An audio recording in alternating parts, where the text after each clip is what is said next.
ఒంగోలులోని వైసీపీ కార్యాలయంలో చుండూరు రవి మీడియా సమావేశం ఏర్పాటు చేయడం జరిగింది. బాలినేని శ్రీనివాసరెడ్డిపై ఆయన ఘాటైనటువంటి వ్యాఖ్యలు చేయడం జరిగింది. బాలినేని శ్రీనివాసరెడ్డి గతంలో మరి ఒంగోలులో వైసీపీ అదేవిధంగా తెలుగుదేశం పార్టీ రెండు కలిసి పనిచేస్తున్నాయని బాలినేని మొన్న మీడియా సమావేశంలో మాట్లాడటం, దానికి బదులుగా కూడా చుండూరు రవి మాట్లాడటం జరిగింది. రిమ్స్లో జరిగినటువంటి గొడవకు సంబంధించి తెలుగుదేశం కలిసి పనిచేస్తున్నాం అనే ఒక పెద్ద ఆరోపణ చేశాడు. అదేవిధంగా మా నాయకుడు, మా పార్టీ సీనియర్ నాయకులు, మాజీ ఎంపీ, ఇప్పుడు ప్రస్తుత రాజ్యసభ సభ్యులు వైవి సుబ్బారెడ్డి గారి మీద అఫ్కోర్స్ వాళ్ళకి బావ అయితే అయి ఉండొచ్చు, జైల్లో వేస్తే సంతోషిస్తారని మాట మాట్లాడాడు. తీవ్రంగా ఖండిస్తున్నాం. 5 సార్లు ఎమ్మెల్యే, 2 సార్లు మంత్రి.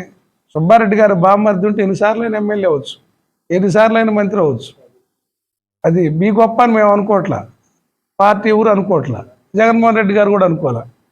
సుబ్బారెడ్డి గారు బామ్మర్ది కాబట్టి మీకు ఆ అవకాశాలు వచ్చినాయి. మీరు దాన్ని మర్చిపోయి ఆయన్ని జైల్లో వేస్తే నేను సంతోషిస్తానంటాం, ఇన్నేళ్ల రాజకీయ అనుభవంలో ఇటువంటి మాటలు మాట్లాడటం అవివేకం, చేతకానితనంగా. ఎందుకంటే అధికార పార్టీకి వెళ్ళావు, ఏదైనా ఉంటే అక్కడ కేసులు పెట్టు, రుజువులు చూపించు, యాక్షన్ తీసుకో. ఊరికి ఆరోపణలు చేసి చేయటం అనేది చేతకానితనం మాటలుగా భావిస్తూ ఉన్నాం. ఇక మేము తెలుగుదేశం కలిసి పనిచేస్తున్నాం అండి. మీరు 2 సంవత్సరాల నాడు బయటికి వెళ్ళి చుట్టం చూపుగా అప్పుడప్పుడు వస్తూ సెన్సేషన్ కోసం ఏదో ఒక మాట మాట్లాడిపోతా ఎట్లా తగు మీకు? మీకేదో ఫ్రస్ట్రేషను, మీ రాజ్యంలో ఏదో తేడా జరిగింది, లేదా ఊరిక నేను ఉన్నానని అంటానికి ఉన్న గుర్తింపు కోసం మాట్లాడుతున్న మాటలు మాకు అర్థం కావట్లేదు. ఎందుకు మాట్లాడింది? బొమ్మినేని మురళి, నీ అనుచరుడు బొమ్మినేని మురళిని ఉండవల్లి రాము కొట్టాడు. ఏది దామచర్ల జనార్దన్ గారు అనుచరుడు కొట్టాడు, కేసులు కట్టారు. మరి ఎవరు అరెస్టులు లేవు.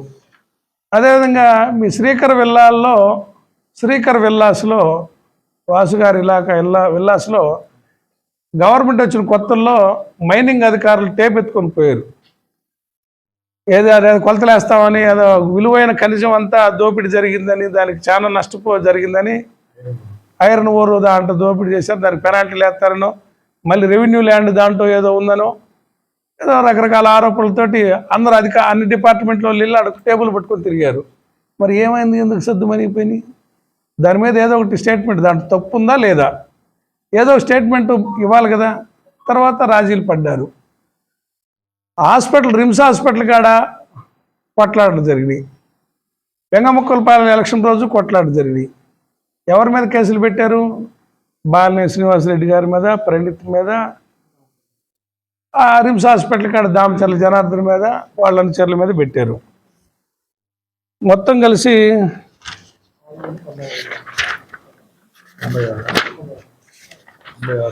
96 మంది మీద 94 మంది మీద కేసులు పెట్టారు. ఛార్జ్షీట్లో దామచర్ల జనార్దన్ రావు పేరు తీసేశారు, బాలినేని శ్రీనివాసరెడ్డి పేరు తీసేశారు, ఎవరో ప్రభు అంట ఆయన పేరు తీసేశారు, వేమూరి మాలాద్రి పేరు తీశారు, నారాయణ రెడ్డి పేరు తీసేశారు, బాలినేని ప్రణీత్ పేరు తీసేశారు. మిగతా 94 మంది ఏం చేశారు?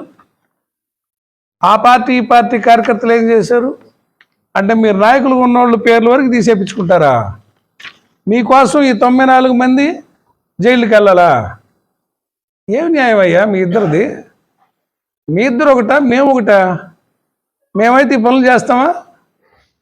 మా కార్యకర్తల జోలికి వెళ్తే మేము పోలీస్ స్టేషన్కి వెళ్తాం, కానీ దూరంగా పోయి ఫోన్లు చేయం, ఎవరినన్నా వాడుకోం. ఇది ఎవరు రాజీ పడ్డారనేది ఇక్కడ అర్థమవుతా ఉంది. తర్వాత సిట్ అని చెప్పి చాలా ఆరోపణలు చేశారు కదా. సిట్ మేము వేయించాం, నేనే దగ్గరుండి కూడా తాలూకా పోలీస్ స్టేషన్ తీసుకెళ్ళి కేసులు పెట్టించా. ఆనాడు బాలినేని శ్రీనివాసరెడ్డి గారు కూడా తొలుత సమర్థించాడు. తీరా మూలాలు వచ్చేసరికి దగ్గరకు వచ్చే కొద్దీ ఆయన చుట్టూ ఉన్న వ్యక్తుల పేర్లు కూడా వచ్చినాయి. అవి ఎక్కడైతే ఆ చుట్టూ ఉన్న వ్యక్తుల పేర్లు వస్తున్నాయో ఎస్పీ గారి మీద ఒత్తిడి రావటం, ఎస్పీని ట్రాన్స్ఫర్ చేయటం జరిగింది. తీరా మీరు అధికారంలోకి వచ్చినాక తేలుస్తాను పొడుస్తానన్నారు కదా, ఎక్కడ తేల్చారు, ఎక్కడ పొడిచారు? మీరు రాజీ పడ్డారు. అవినీతి చేసిన వాళ్ళందరూ మళ్ళీ మీ పార్టీలో చేరారు, తెలుగుదేశం పార్టీలో చేరారు. ఎవరైతే ఫేక్ డాక్యుమెంట్లు క్రియేట్ చేశారో వాళ్ళు మీ పార్టీలో చేరారు. నీ పక్కన కూర్చోబెట్టుకుంటున్నావు. నువ్వు మళ్ళీ ఆ మాజీ మంత్రి మీద ఆరోపణ చేస్తావు, ఆయన నీ మీద ఆరోపణ చేస్తాడు. మేము మాట్లాడలేదంటారు. మీరిద్దరు కుమ్మక్కై మాట్లాడతాము.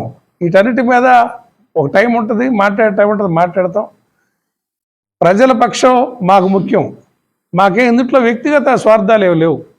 మీకేదన్నా తేడాలు వచ్చి వ్యక్తిగత కోపాలు పెట్టుకొని అది ప్రజల కోసమనే భ్రమింపజేస్తూ యాక్షన్లు చేస్తే అది మీడియా ముందు సెన్సేషన్ అయితే అవ్వచ్చు. కానీ మేము ప్రజల తరఫున, రైతుల తరఫున ఈ జిల్లాలో మీ అందరికీ తెలుసు, పొగాకు రైతుల కోసం మాట్లాడాం, శనగల కోసం మాట్లాడాం, విద్యార్థుల ఫీజుల కోసం మాట్లాడాం, పెన్షన్ల కోసం మాట్లాడాం, కరెంటు ఛార్జీల మీద పోరాడాం. అన్ని సమస్యల మీద వైఎస్ఆర్ పార్టీ జగన్మోహన్ రెడ్డి గారు ఇచ్చిన పిలుపులో మేము భాగస్వాములు అవుతూ నిజాయితీగా పనిచేస్తున్నాం. కాబట్టి మాకు ఈరోజు 5,000 మంది కమిటీల్లో పార్టీకి పనిచేయడానికి ముందుకు వచ్చారు అని ఈ సందర్భంగా తెలియజేస్తా ఉన్నా. సుబ్బారెడ్డి గారి మీద మాట్లాడిన మాటలు పూర్తిగా ఖండిస్తూ ఉన్నాం. వాసు గారు కూడా మా మేము తెలుగుదేశంతో పొత్తుకలటం ఏంది?